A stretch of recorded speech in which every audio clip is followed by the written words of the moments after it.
말씀드린 거는 너무 그렇게 급격한 걸 안 하는 대신에 제일 좋은 거는 먹을 때는 왕처럼 먹어라.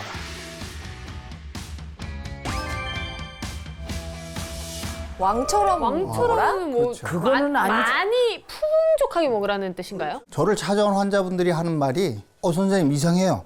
저는 분명히 잘 지켜 먹었는데 네. 이상하게 혈당이 안 떨어져요. 그래서 뭘 드시지 하고 유심히 좀 제가 관찰을 해봤습니다. 여러분도 한번 사진을 보실까요? 이거는 실제 환자들이 드신 식단 사진을 찍어 올린 겁니다. 네. 둘 다 식단은 아주 건강해 보이죠. 왼쪽이 왼쪽이죠, 생고기. 왼쪽. 왼쪽이 네. 고기, 고기에- 오른쪽은 뭐 한식. 좌측에 있는 거는 좀 양이 좀 많아 보이는데요, 선생님. 그래도 저는 그 왼쪽 거가 지금 네. 보니까 막 버섯에 채소에 약간 마치 샤브샤브를 먹기 직전인 것 같아요. 맞아, 맞아. 그리고 두 번째 사진 보니까 뭐 맵고 짜고 밥이 있잖아요, 밥. 근데 밥이 아까 현미밥인 것 같더라고. 현미밥. 네. 오, 그래도 저는 고기 쪽, 왼쪽 식단이 저는 더 좋아 보입니다. 예, 우선 정답은 오른쪽이에요. 오른쪽이 좋다는 거예요, 나쁘다는 거예요? 좋다는 거죠. 진짜요? 그러니까 왼쪽이 더 아니죠, 거꾸로네. 놀라셨죠? 행복했는데. 왼쪽에 그 고기 있고 샤브샤브 같이 보인 그거를 드셨을 때 연속 혈당 측정의 피크가 169mg/dl 밖에 안 되는데 오른쪽은 오히려 227까지 많이 그렇게 올라갔어요. 나요? 두 식단의 차이가 뭐냐? 둘 다 채소는 꽤 있구나. 네. 자극적인 양념이 들어갔나 안 들어갔나 이 차이가 있어요. 그러니까 샤브샤브나 이런 거는 자극적이진 않잖아요. 그런데 양념을 많이 먹게 되면 탄수화물 많이 먹을 수밖에 없죠. 중화식. 맞아요. 그래서 아마도 탄수화물 양이 훨씬 이쪽에서 많이 먹었을 것 같다. 이렇게 얘기를 했어요. 그래서 네. 아마 그것 때문에 올라간 것 같습니다. 네. 그 2번 현미밥인데 왜 2번이 왜 저 좋은 식단이 아닐까요? 그러니까요. 예, 그러니까 그 현미밥은 굉장히 좋다. 네. 근데 많이 먹어도 좋다는 아니에요. 현미가 이제 여러 가지 섬유질이 들어있기 때문에 네. 하얀 그 백미가 100g이면 탄수화물이 79g, 뭐 80g 정도 이제 되는데 현미도 77g이나 돼요. 큰 차이가 없네요. 거의 그 뭐 탄수화물 양에는 차이가 없는데 현미는 섬유질이 많이 있죠. 네. 그 섬유질이 있어서 분해돼서 소화될 때까지 시간이 걸리기 때문에 피크가 안 생기고 천천히 올라갈 수 있다. 이제 이래서 현미를 먹어라 이렇게 얘기하는데요. 네. 한 뭐 보통 우리가 얘기할 때는 한 20% 차이 난다. 탄수화물이 많다면 이제 고기를 조금 끊어야 되나요? 밥을 아예 먹지 말아야 될까요? 줄이는 거. 줄여야 되나요? 아니, 저는 진짜 밥을 진짜 좋아하거든요. 근데 왜 한국인 밥심인데. 맞아요. 그리고 아. 그 샤브샤브면 다 끝나고 밥은 아니더라도 그 국수 삶아 먹어야 되거든요. 야채를 실컷 먹고 오히려 기름기 적은 단백질을 충분히 먹고 탄수화물을 좀 적게 먹으면 네. 난 든든해요. 네. 그리고 단백질을 충분히 섭취하면 중간에 허기가 안 져요. 간식을 안 먹겠구나. 간식을 안 하게 돼요. 그래서 왜 과식하냐? 네. 빨리 먹어서 과식하는 거예요. 아, 그 뇌에 지금 나는 포만감이 왔어 이거가 전달이 안 될 정도로 안 되죠. 호로록 그렇죠. 그러니까 두 가지죠. 내가 숟가락을 놓는 거는 위가 늘어나면. 네. 또 하나는 음식물이 섭취가 돼서 머리로 가면 고안 먹어. 근데 음식물 생각해보세요. 먹어서 위에서 소화돼서 소장해서 흡수돼서 머리로 가려면 최소 15분은 걸리죠. 근데 여러분들 한 10분이나 걸리나요? 식사 시간이? 10분이면 끝나죠. 그러니까 위가 늘어나기 전에 숟가락이 안 놔지.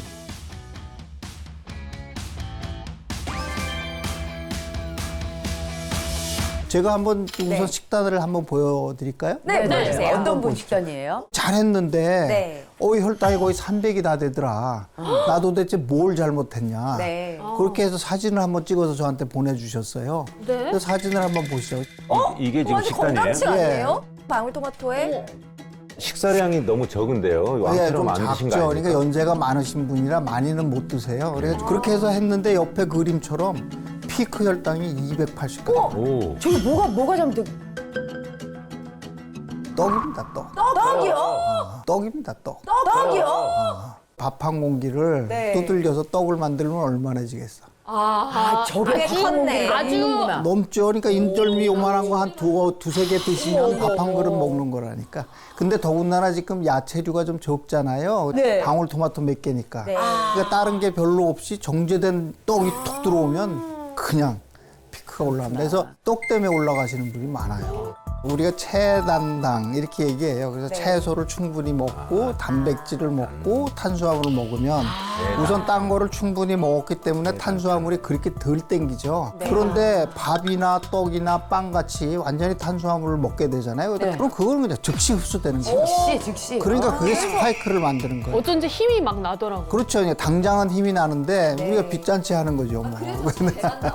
그렇다면 이 채소와 단백질, 탄수화물 저희가 그 머리로는 들어서 알지만 그래도 얼마나 먹어야 되는지 좀 기준을 대충이라도 정해주시면 좋겠어요. 왜 이제 우리가 채소는 충분히 먹을 수 있는 채소. 것까지 다. 충분히. 그다음에 탄수화물 다 합쳐서 내 주먹. 탄수화물. 탄수화물만큼. 고기도 그만큼 먹어요. 네. 고기는 이렇게 해서 내 손바닥만한 거를 내 이만큼 두께로 먹어라. 그다음에 기름은 이렇게 해서 엄지손톱만큼. 그 정도를 뿌려서 기름지방. 요리를 해라. 네. 그렇게 얘기를 합니다. 그래서 그러면은 이게 이제 탄수화물이 줄어들면 아까 얘기대로 복부지방은 없어지고 네. 단백질을 충분히 먹고 운동을 하면 근육도 생기고 그러면서 몸이 점차 좋아지는 거죠. 그러니까 왕처럼 이제 골고루 천천히 잘 먹으면 결과적으로는 내장 지방을 줄이는데도 도움이 된다는 말씀이신 것 같은데 야. 이거 정말 오히려 희소식 아니에요? 잘 먹으면 좋다니까. 아니 근데 나는 또 네. 내장 지방은 비만하고 연관이 있는 거지 이게 당뇨랑도 직접적인 연관이 있나요? 그렇죠. 당뇨병하고 비만은 뛸래야 뛸 수가 없어요. 비만 중에서도 제일 나쁜 게 내장 지방이에요. 네. 내장에 쌓인 지방이 간에 가서 차고 췌장에 차고 심장에 차고 근육에 차고 그래요. 굉장히 조심해야 되는 거죠. 포만감 있게 먹되 응. 균형을 맞춰서 잘 먹는 게 그래요. 필요하겠다 이런 생각이 네. 듭니다. 네. 엄청 훌륭한 학생인 것 같습니다. 네. 마지막으로 또 당부의 말씀이 있다면 해주십시오. 제가 처음에 말씀드린 환자처럼 자기가 내가 한번 해볼 거야. 그래가지고 그냥 막 해가지고 잠시 좋아져요. 그래 놓고서 그냥 조금 있다 보면은 또 나빠져서 오고 또 나빠져서 오고 꾸준하지 않으니까 네. 자꾸 들쑥날쑥한다. 그 제일 중요한 게 누구냐 하면 주치의 주치. 명의라는 게 따로 없어요. 환자가 명의를 만드는 거예요. 그러네요. 주치의를 꼭 옆에 끼고 같이 동반자처럼 그냥 평생 같이 가야 된다. 이게 굉장히 중요한 거죠. 네. 당뇨는 진짜 끝날 때까지 끝난 게 아니네요. 그러게요. 네. 꾸준하게 내 노력으로 장기간 좋은 습관을 가지는 것. 그게 당뇨를 극복하는 최고의 솔루션이라는 그런 말씀이셨습니다. 지금까지 이렇게 실화 바탕의 생생한 특강을 들려주신 윤건호 닥터. 오늘 정말 감사합니다. 고맙습니다. 국민병이자 한국인이라면 누구나 조심해야 하는 질병 당뇨. 평소에 당뇨를 막고 관리하기 위해서는 무엇보다 식습관 관리가 가장 중요할 것 같아요. 무엇을 먹고 우리가 무엇을 피해야 할지 좀 더 알아보려고 합니다.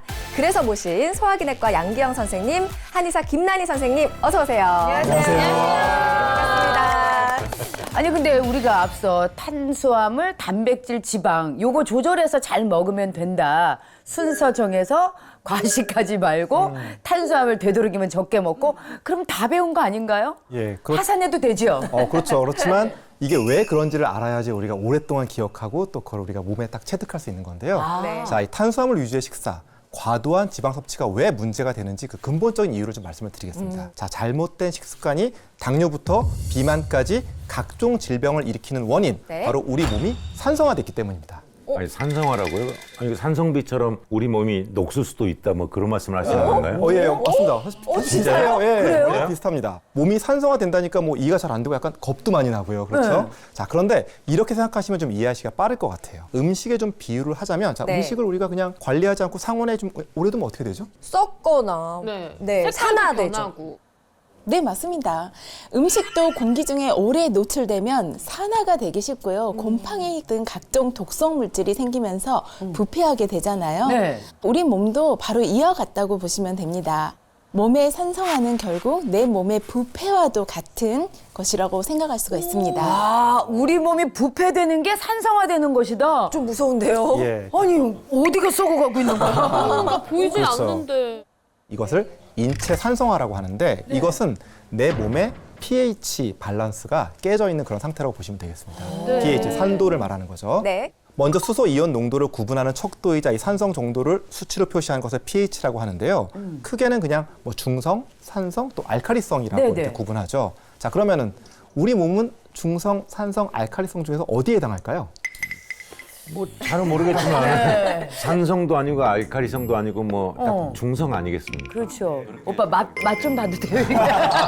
산성이 신지 안 신지. 좀 적극성을 약간만 부려주시면. 알겠습니다. 네. 약간 예측과는 다르게 우리 몸은 pH 7.4 정도로 중성에 가깝긴 하지만 약 알칼리성에 해당합니다. 알칼리. 0에서부터 14까지를 보기 때문에 7.0이면 중성, 7.0보다 미치면 산성, 7.0보다 이상이면 알칼리성으로 구분하는데요. 여기서 0.05만 산이나 알칼리로 치우치게 되면 약산성, 약알칼리성으로 구분하게 됩니다. 자, 문제는 우리 몸의 이 pH 균형이 깨지게 되면서 이것이 좀 산성 쪽으로 치우치면 우리 몸에 독소가 쌓이면서 바로 산성화가 진행되기 시작하는 것입니다. 네, 그 결과로 노화가 빨라지고 또 체내 세포가 파괴되면서 비만, 당뇨, 나아가서 심장 질환이나 암과 같은 질환의 위험을 높이게 됩니다.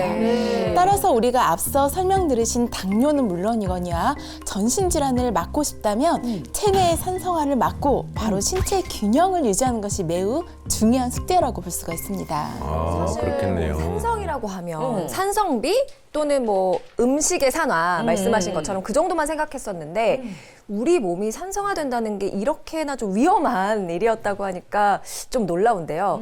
그러면 이 내 몸을 산성화시키는 이유가 안 좋은 식습관 때문이라는 거죠? 그렇습니다. 우리 몸으로 계속 들어오는 이 음식, 네. 이것이 바로 우리 몸 산성화에 굉장히 중요한 요소인데요. 그중에서 특히 우리가 매일 먹는 음식이 크게 좌우할 수 있습니다. 네. 자, 우리가 먹는 음식은 함유된 성분의 성질에 따라서 산성식품과 알칼리성 식품을 나눌 수 있거든요. 네. 자, 보통 우리가 음식을 먹고 소화되면 최종적으로 황, 인 이런 산성 물질이 남게 되는 경우에는 산성식품이라고 하고요. 나트륨이나 칼륨 등의 이 염기성 물질이 남으면 이것을 알칼리성 식품이라고 합니다. 근데 사실 이렇게 말로만 들으면 너무 어려워서 그러게요. 약간 음식을 예로 들어가지고 좀 설명을 그렇지, 그렇지. 부탁드릴게요. 네, 제가 설명드리자면요. 일단 한국인이 가장 좋아하는 밥, 빵, 면, 떡과 같은 탄수화물이 많이 들어있는 음식은 소화되고 나서 젖산을 남기고요. 또 달걀이나 두부, 뭐 고기 등 단백질 식품은 아미노산을 남기게 됩니다. 얘도 네. 산이네. 네, 또 돼지고기나 소고기처럼 지방이 많이 함유되어 있는 육류 같은 경우에는 지방산을 만들기 때문에 모두 산성식품이라고 볼 수 있습니다. 이외에도 가공식품이나 인스턴트 식품, 설탕이나 탄산음료, 유제품 등이 네. 모두 산성식품에 해당이 되고요. 알칼리성 음식은 없어요? 아닌 게 있어요? 있어요? 또 이와 반대로 신선한 과일이나 채소, 해조류 등은 알칼리성 식품에 해당이 됩니다.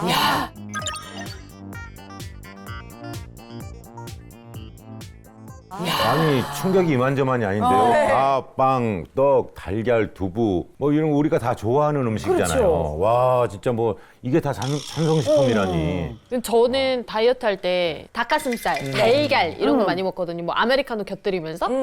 혹시 이거는 딩동댕. 이것도 마찬가지 모두 다 산성식품에 해당이 됩니다.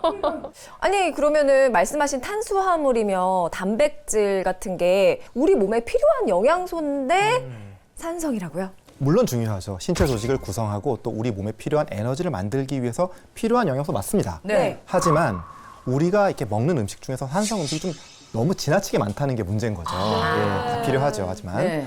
산성식품을 먹는다고 우리 몸이 갑자기 뭐 먹는 순간부터 바로 이제 산성으로 바뀌는 건 아니지만 우리 산성비도 사실 그 산도가 약하지만 계속 맞다 보면은 처마가 녹슬고 네. 또 심지어는 건물이 무너지는 것처럼 네. 이 과도하게 섭취하면 우리 몸이 점점 산성화가 되고 pH 밸런스가 깨지게 되는 겁니다. 아. 이뿐만 아니라 우리 몸은 나이가 들면서 아무 잘못을 하지 않았는데도 점점 산성화가 됩니다. 아이고. 바로 대사 속도가 느려지면서 산성 물질 배출이 줄어들게 되고요. 또 체내 수분이 줄어들면서 pH 균형을 유지하기가 어려워집니다. 이렇게 가뜩이나 산성화된 상태에서 산성식품 식단을 계속해서 섭취하게 되면 우리 몸은 산성화를 피할 수가 없게 되는 거죠. 이 때문에 이런 균형을 잡아줄 강력한 알칼리성 식품이 필요합니다. 우리 몸의 균형을 잡아줄 강력한 알칼리성 식품이라고 하셨는데 뭔가요?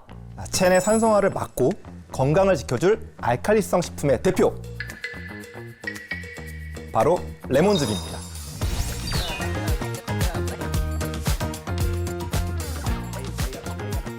레몬즙? 레몬즙 그거 산성도 산시산 아니잖아요. 아닌가?